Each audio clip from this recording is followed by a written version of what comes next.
22 April 2025 हा एक इतिहासातला काळा दिवस म्हणावा लागेल. या दिवशी भारताच्या नंदनवन असलेल्या काश्मीरमध्ये पहलगाम अटॅक झाला आणि या पहलगाममध्ये धर्म विचारून जवळजवळ अतिरेक्यांनी आपल्या अनेक बांधवांचे प्राण घेतले.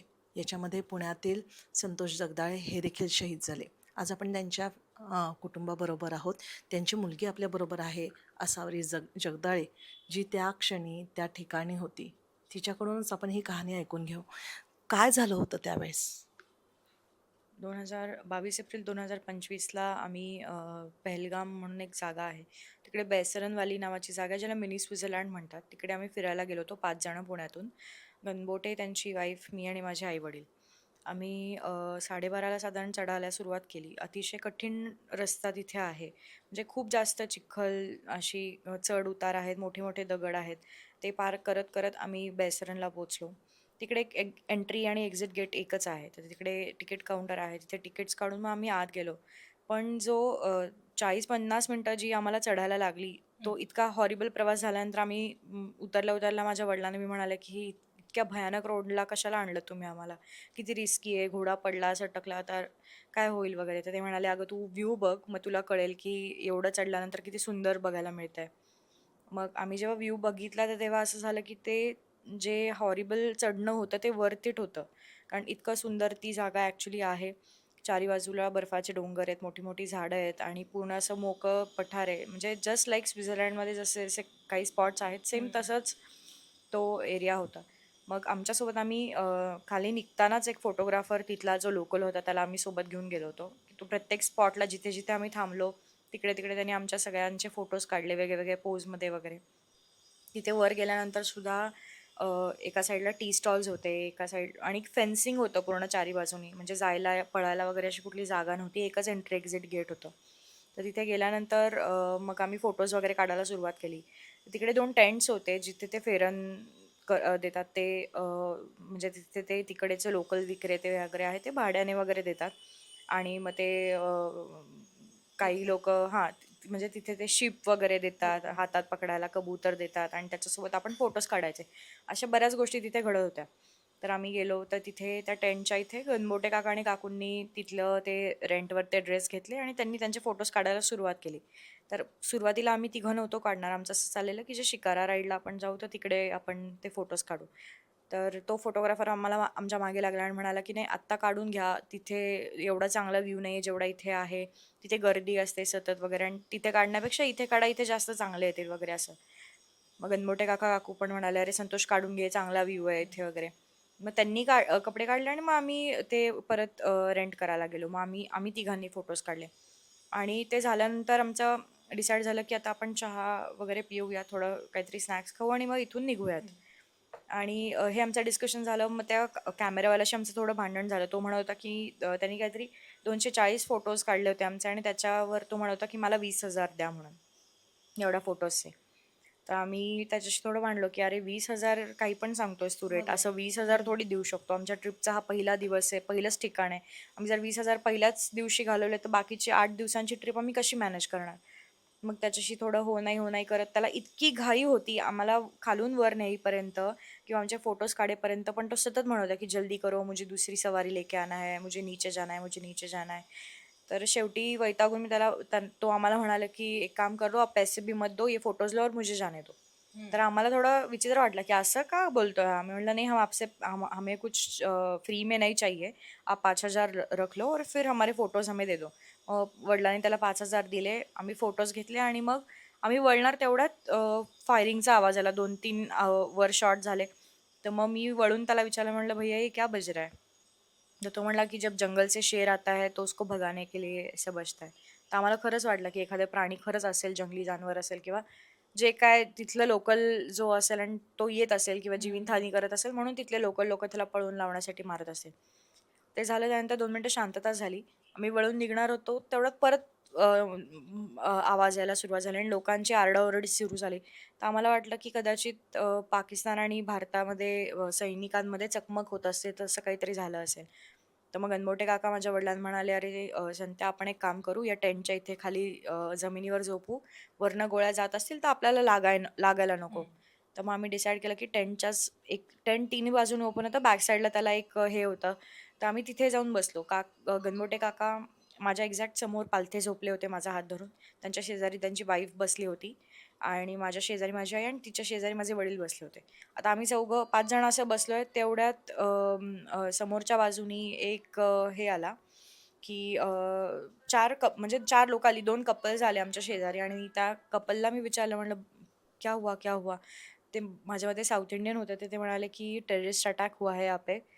तो टेररिस्ट अटॅक हुआ है ऐकल्यानंतर आम्हाला असं वाटलं, अरे बापरे! 26/11 सारखं काय झालं का काय?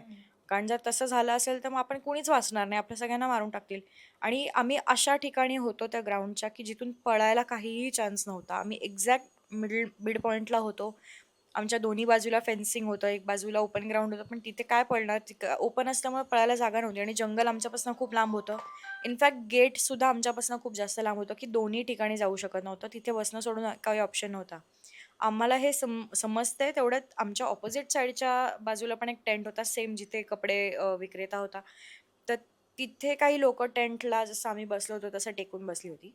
आणि एक 25-26 वर्षाचा मुलगा, त्याच्या हातात AK-47 सारखी रायफल होती आणि तो त्या रायफलच्या बॅक साईडनी लोकांना असं ढकलत होता, की हिंदू मुस्लिम अलग हो जाओ, हिंदू मुस्लिम अलग हो जाओ. आणि जी समोरच्या बाजूला लोकं बसली होती ती जोरजोरात अल्लाहू अकबर, अल्लाहू अकबर असं म्हणत होते.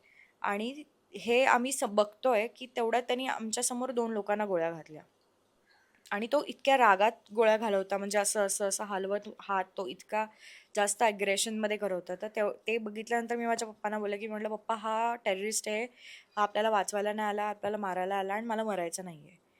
तर माझे पप्पा म्हणाले, की "तू घाबरू नकोस, मी आहे, काही नाही होणार." आणि असं म्हणून तो आमच्या समोर आला. हे आमचं वाक्य संपलंही नसेल, की तो आमच्या समोर पळत-पळत येऊन उभा राहिला. त्यांनी आईच्या डोक्यासमोर गन धरली आणि म्हणाला, "चल उठ." तर आम्हाला वाटलं आता आम्ही सगळे संपलो. तर त्यांनी माझ्या आईने विचारलं त्याला, की "क्या हुआ भैया? क्यों हम लोगों को मार रहे हो?" तर तो घाणेरड्या-घाणेरड्या शिव्या द्यायला लागला. मग तो माझ्या वडिलांकडे आला आणि म्हणाला, की "चल चौधरी उठ."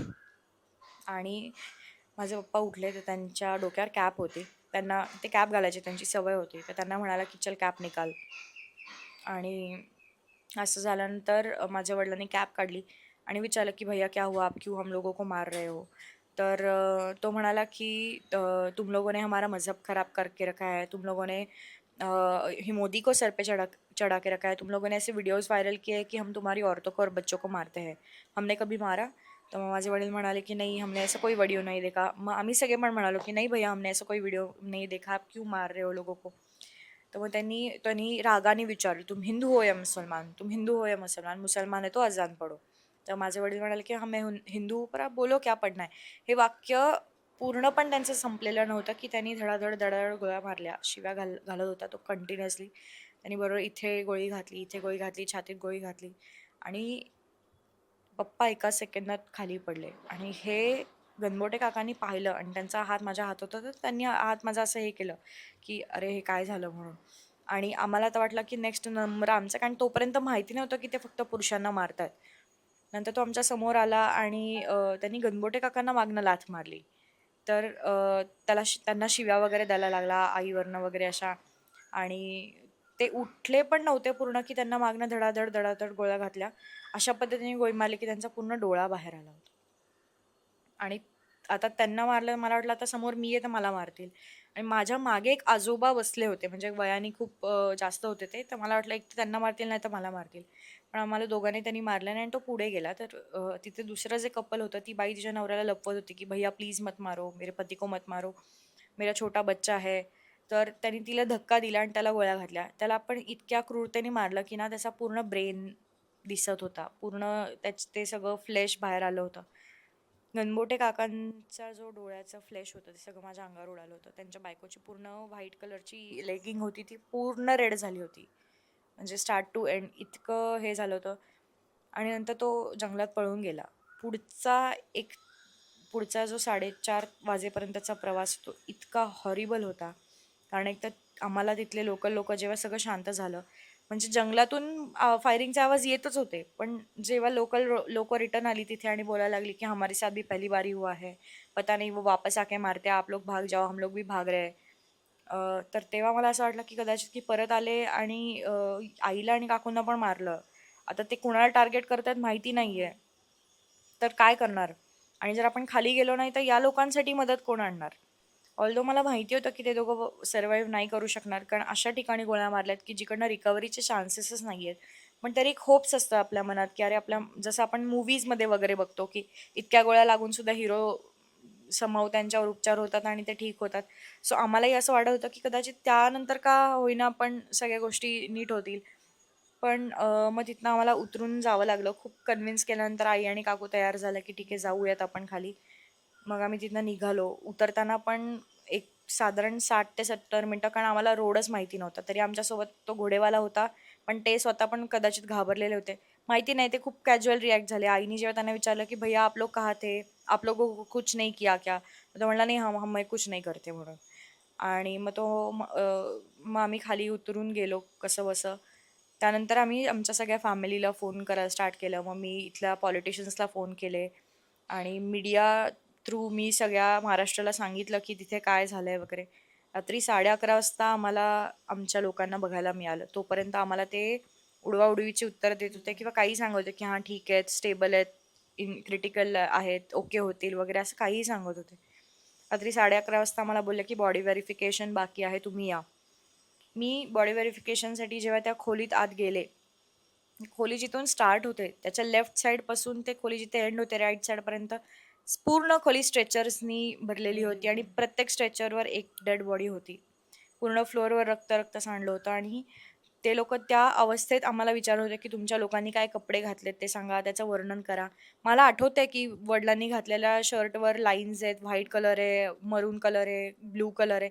पण मरून कलर हा शब्द सुचून पण मला बोलताच येत नव्हता तोंडातून. इतकं त्यावेळेला हे झालं होतं. शॉक शॉक म्हणजे माहिती होतं, पण जेव्हा आपलं माहिती असताना जे होप्स जेव्हा आपले संपतात आणि आपल्याला कळतं की आता हे आपण जे होप्स दिवसभर ठेवले होते ते नाही आहेत, किंवा आपल्याला माहिती होतं पण आपल्याला एक्सेप्ट होत नव्हतं आणि आता एक्सेप्ट करावं लागणार, ही जी फिलिंग होती ती त्यावेळेला होती. आणि त्याच्यामुळे माहिती असून सांगता सुद्धा येत नव्हतं की काय एक्झॅक्टली आमच्या लोकांनी काय कपडे घातले होते. मी त्याच्यावर सही केली. त्यांनी माझ्या हातावर, का आता मला लिहिता पण येत नव्हतं, माझ्या हातावर त्यांनी त्या गव्हर्नमेंट हॉस्पिटलचा नाव लिहिलं की जिथे आमच्या लोकांचे पोस्टमॉर्टम्स नेक्स्ट डे होणार होते. आणि आम्हाला सांगितलं की तुम्ही ॲम्ब्युलन्समध्ये बसून या लोकांना घेऊन जा श्रीनगरला. मी म्हटलं पहलगामवरनं श्रीनगर 100 किलोमीटरपेक्षा जास्त आहे. आम्ही 3 स्त्रिया, 2 अनोळखी ॲम्ब्युलन्सवाल्यांसोबत या 2 लोकांच्या बॉडीज घेऊन श्रीनगरला जायचं. म्हटलं तुम्ही काय व्यवस्था केली आहे की नाही आमच्या लोकांसाठी? मग मी म्हटलं की मी अशी नाही जाणार आहे. तुम्ही मला तिथे एक लोकल इन्स्पेक्टर द्या, जो इथला आहे, जो तिथे पण जाऊ शकतो. आणि आम्ही आमच्या ड्रायव्हरसोबत बसून जाणार आणि ॲम्ब्युलन्स आमच्या पुढे चालणार. असं जायचं असेल तरच आम्ही जातोय, नाहीतर मी आर्मीवाल्यांना इथे बोलवते. मग ते बोलले की ठीक आहे, आम्ही म्हणजे अरेंज करतो तुमच्यासाठी. मग त्यांनी एक लोकल इन्स्पेक्टर आमच्यासोबत पाठवला, जो श्रीनगरपर्यंत आमच्यासोबत आला. 2:30 वाजता रात्री आम्ही श्रीनगरला पोहोचलो, साधारण 2-2:30 वाजता. आणि आम्हाला म्हणाले तिथे साधारण 250 ते 300 पुरुष होते फक्त. म्हणजे पोलीस, आर्मी, लोकल तिथले जे हवालदार्स वगैरे असतील ते, तिथला हॉस्पिटलचा स्टाफ आणि हॉस्पिटलचे जे कर्मचारी होते ते सगळे पुरुष. फक्त 3च स्त्रिया आमच्यासोबत होत्या आणि त्या पण तिथल्या लोकल होत्या आणि त्या घरी जाणार होत्या. तर ते आम्हाला म्हणाले की आप चेअर पे बैठो रात भर, 4-5 बजे पोस्टमॉर्टम हो जाएगा फिर आप मी म्हणलं नाही. म्हणलं मी आर्मीकडे चालली आहे. आर्मीचा बेस कॅम्प तिथनं एक जवळ होता श्रीनगरमध्ये. मी तिथे जाणार आहे म्हणलं. माझे फॅमिलीनी कनेक्ट केलं आहे ऑलरेडी त्यांच्यासोबत, ते आम्हाला घ्यायला येतात. तर ते म्हणत होते की 2-3 तासासाठी कशाला जाता तुम्ही, इथेच थांबा. म्हणजे ही इतकी घाणेरड्या प्रकारची व्यवस्था, सिस्टम तिथे चालू होती. मग आम्ही भांडण करून आम्ही गेलो. रात्री 3:30 पर्यंत मला अननोन नंबर्सवरनं फोन येत होते कंटिन्युअसली, न्यूज एजन्सीज, आणि माझा नंबर व्हायरल झाला होता. त्याच्यामुळे मला खूप जास्त त्रास झाला. तरी मी खूप जेवढं पॉसिबल आहे त्या कंडिशनमध्ये पण ज्यांना ज्यांना सांगता येईल त्या सगळ्यांना मी तो इन्सिडेंट सांगत होते की लोकांना कळावं की एक्झॅक्टली इथे काय झालं आणि काय सिच्युएशन आहे. पण जेव्हा आम्ही पुण्यात 24 तारखेला सकाळी पोहोचलो, त्यानंतर मात्र जो इतक्या वेळेस आम्ही म्हणजे जे पेशन्स ठेवले होते ते सगळे एका मिनिटात हे झाले. आणि मी सर्वात जास्त तेव्हा रडले जेव्हा मला सांगितलं की तुला तुझ्या वडिलांना आता अग्नी द्यायचा आहे. तेव्हा सर्वात जास्त त्रास झाला की आपण इतक्या वेळ काय घेऊन चालत होतो. म्हणजे सिच्युएशन काय हे समजतच नव्हतं. मी फक्त चालत होते. मी गो विथ द फ्लो माझं चाललं होतं. आणि त्यावेळेला रिॲलिटी हिट झाली की आता सगळं संपलंय. आज 1 वर्षानंतर सुद्धा ती गोष्ट जेव्हा डोळ्यासमोर येते तेव्हा जास्त त्रास होतो. हाच अनुभव आपण आसावरी जगदाळेच्या आईकडून आपण थोडंसं ऐकून घेणार आहोत की त्यांचा काय अनुभव होता या सगळ्यात. जेव्हा तो टेररिस्ट माझ्याकडे आला समोरच्या लोकांना मारून, आम्हाला कळतच नव्हतं की काय चाललंय. म्हणजे हे काय प्रकार आहे? दहशतवादी आहेत, टेररिस्ट आहेत. आणि जेव्हा ही आधी म्हणाली की पप्पा मला मरायचं नाही, ते म्हणाले बबडू घाबरू नको, थांब मी आहे, आपण बघूया काय करायचं ते. आणि तो मला जेव्हा म्हणाला ना की ए चल उठ, तेव्हा मी एक सेकंड डोळे बंद केले आणि हिम्मत करून त्याला विचारलं की अरे भैया क्या हुआ, आप लोग हमको क्यों मार रहे. तर त्याने घाणघाण शिव्या दिल्या आणि त्याने लगेच रायफल ह्यांच्याकडे घेतली आणि ह्यांना म्हणाला ए चौधरी चल उठ. ते उठले. मी त्यांचा हात धरून होते, अहो नको. मी त्याला म्हणत होते मत मारो भैया मत मारो. तरी त्यांना उठायला लागलं आणि कॅप काढायला लावली. त्यानंतर तो त्यांच्याशी घाणेरड्या भाषेत बोलत होता, आप लोगों ने हमारा मजहब खराब करके रखा है, आप लोगों ने हमारा धर्म खराब करके रखा है, आप लोगों ने मोदी को सर पे चढ़ा के रखा है. हम लोगों का वीडियो वायरल क्या रखा है कि हम लोग आपकी औरतों और बच्चों को मारते. हमने मारा है मारा है. आम्ही सगळेजण एकत्र बोललो की कदाचित आपण असं बोलल्यावरती हा थांबेल की नाही भैया हम लोगों ने ऐसा कुछ नहीं देखा. आम्हाला काही सुचत सुद्धा नव्हतं. ओरडायचं तरी कसं ओरडायचं, आम्ही घाबरलो होतो सगळेजण. आणि त्यांना विचारलं तुम हिंदू हो, मुसलमान हो. ते म्हणाले हिंदू हो. ते म्हणाले मी हिंदू आहे, अजान पडू. ते म्हणाले तुम्ही सांगा मी काय बोलायचं ते. तेवढ्यात त्यांनी गोळ्या मारल्या, धडाधड गोळ्या मारल्या. विचारलं काहीच नाही, ना सांगितलं, ना काही संधीच दिली नाही बोलायची. माझ्या मिस्टरांचे लहानपणापासूनचे मुस्लिम मित्र आहेत. त्यांना माहिती आहे नमाज कसा पडायचा, अजान कसं म्हणायचं, कलमा कसा पडायचा. पण तरी तुम्ही इतका द्वेष आपल्या हिंदू लोकांविषयी. त्यांनी काहीही न विचार करता त्यांना गोळ्या मारल्या. ते एका मिनिटात रक्ताच्या धारुळ्यात पडले. आम्ही हे पाहत होतो, पण आम्हाला ओरडता पण येत नव्हतं. तो गणबड्यांकडे येऊन त्यांना पण लाथ मारली, घाणेरड्या शिव्या दिल्या. त्यांच्या मागे मेंदूला डोक्यावरती गोळ्या मारल्या, त्यांचा सगळा डोळा बाहेर आला. या या सगळ्या प्रकरणानंतर जवळजवळ आठवडाभर तुम्हाला भास होत होते सगळ्या गोष्टींचे, कुठून टेररिस्ट येत आहेत का काय काय सांगाल. तो पूर्ण 1 महिना तुम्ही त्यातनं सर्वाईव्ह झालात, काय होतं. आम्हाला म्हणजे जेव्हा आम्ही आलो तेव्हा उन्हाळ्याचेच दिवस होते. लग्नसराई वगैरे चालू होती त्यावेळेला. आम्ही आल्यानंतर जेव्हा इथे कुठेतरी फटाके वाजले ना, तेव्हा मला अतिशय भीती वाटली की परत त्याच टेररिस्टच्या गोळ्यांचा आवाज आम्हाला येत होता. जसं त्यांनी हवेत गोळीबार केल्यानंतर आपले फटाके जसे वर वाजतात, तसाच तो गोळ्यांचा आवाज होता. आम्हाला परत असं वाटलं की परत तो आलाय. म्हणजे मी इतकी घाबरले होते की मला ते सहन होत नव्हतं.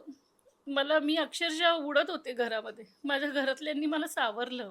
पण कितीतरी दिवस मी त्या आवाजाला घाबरत होते की तो सेम तसाच आवाज होता. फटाक्यांचा जसा आवाज असतो तसा गोळ्यांचा आवाज होता. आताही जरी मोठा आवाज झाला तरी मी विचारते कशाचा आवाज येतोय, कशाचा आवाज येतोय. मला सांभाळतात सगळेजण की नाही घाबरू नको. पण त्याच्यानंतर आम्ही जवळजवळ 22 दिवस दोघीजणी झोपलो नव्हतो. आमच्यासाठी इकडे आम्हाला भेटायला जे न्यूरोलॉजिस्ट आले होते त्यांनी गोळ्या दिल्या होत्या. त्याच्यातली एक गोळी मी घेतली ना, तर मला गोळी घेतल्यानंतर जेव्हा गुंगी यायला लागली ना, मी अख्ख्या त्या बैसरन व्हॅलीमध्ये मला ते दिसत होतं. पूर्ण माझ्या डोळ्यासमोर ते चित्र फिरत होतं. तो टेररिस्ट आलाय, बोलतोय. म्हणजे आपण म्हणतो ना, की एक फ्लॅशबॅकमध्ये जातो आपण, तसं माझ्या पूर्ण डोळ्यासमोर अख्खं ते फिरत होतं. तो येतोय, बोलतोय आणि मला ना नंतर असं वाटत होतं, की आपण त्याला का नाही पकडलं? आपण त्याला का नाही पाडलं? आपल्यात तेवढी हिंमत होती, पण त्यावेळेला आम्हाला काही सुचलं नाही. त्यांनी येऊन धडाधड गोळ्या मारल्या. कितीतरी दिवस आम्ही दोघी झोपलो नव्हतो, घाबरत होतो. आमच्याबरोबर आमची माणसं होती. पण ते जे घडून गेलं ते गेलं आणि आमच्यासारख्या सामान्य कुटुंबांना हे सगळं फेस करावं लागलं.